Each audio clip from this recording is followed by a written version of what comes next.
পার্লামেন্টের সামনে বৃষ্টি হচ্ছিল, ছাতা ধরে পাশ করেছি, সই করেছি না?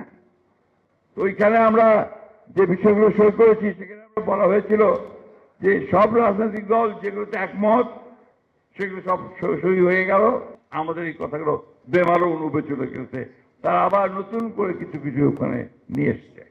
আমরা যেটা সই করেছি সেটা অবশ্যই আমরা সেটার দায় দায়িত্ব গ্রহণ করব, কিন্তু যেটা আমরা সই করিনি সেটা দায়ী দায়িত্ব আমরা গ্রহণ করব না।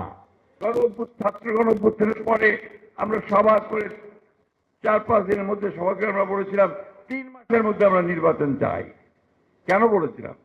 যে নির্বাচন হলে একটা পার্লামেন্ট গঠিত হলে আজকে যে অপশক্তিগুলো মাথা তুলে দাঁড়াচ্ছে সেই অপশক্তিগুলো মাথা তুলে দাঁড়ানোর কোনো সুযোগ পেত না। আমরা তো সংস্কারের জন্য আমাদের 31 দফা জনাব তারেক সাহেব 2022 সালেই জাতির সামনে তুলে ধরেছিলেন। 2026 সালের ফেব্রুয়ারি মাসে ওই তখনই নির্বাচন হতে হবে। একটি রাজনৈতিক দল তারা একটা জোট বানিয়ে আবার সেটা করছে, তারা বিভিন্নভাবে আপনার এই সরকারকে তারা বাধ্য করতে চায় যে তাদের কথাটাই শুনতে হবে।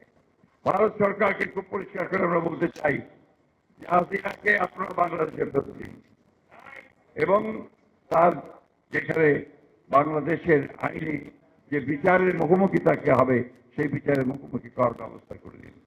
বেগম খালেদা জিয়া তিনি প্রেসিডেন্সিয়াল ফর্ম অফ গভর্নমেন্ট থেকে পার্লামেন্টারি ফর্ম অফ গভর্নমেন্টে নিয়ে গিয়েছিলেন এবং আমাদের আপত্তি থাকা সত্ত্বেও নতুন নির্বাচন করে তিনি সেদিন তত্ত্বাবধায়ক সরকারের বিধান চালু করেছিলেন। গার্মেন্ট ফ্যাক্টরি অর্থাৎ আপনার আমাদের পোশাক শিল্প রপ্তানি করে আয় করা, আমাদের শ্রমিক ভাইরা যারা বাইরে কাজ করতে পারবেন তাহলে কাজের জন্য বাইরে পাঠিয়ে রেমিটেন্সের ব্যবস্থা করেছিলেন। এটাই বাংলাদেশের কিন্তু আপনার মূল জায়গা, তার উপর ভিত্তি করে বাংলাদেশের অর্থনীতি দাঁড়িয়ে আছে, সেটাও করেছেন প্রেসিডেন্ট জিয়া রহমান। আজকে যে সমস্ত শত্রুরা দেশকে ধ্বংস করবার জন্য, দেশের মানুষকে আরো বিবিধ করার জন্য বিভিন্ন চক্রান্ত করার চেষ্টা করছে, আমরা জনগণকে সঙ্গে নিয়ে শহীদ প্রেসিডেন্ট জিয়া রহমানের সমস্ত চক্রান্তকে ব্যর্থ করে দেবো ইনশাআল্লাহ। দেশে গণতন্ত্র প্রতিষ্ঠা করবো ইনশাআল্লাহ।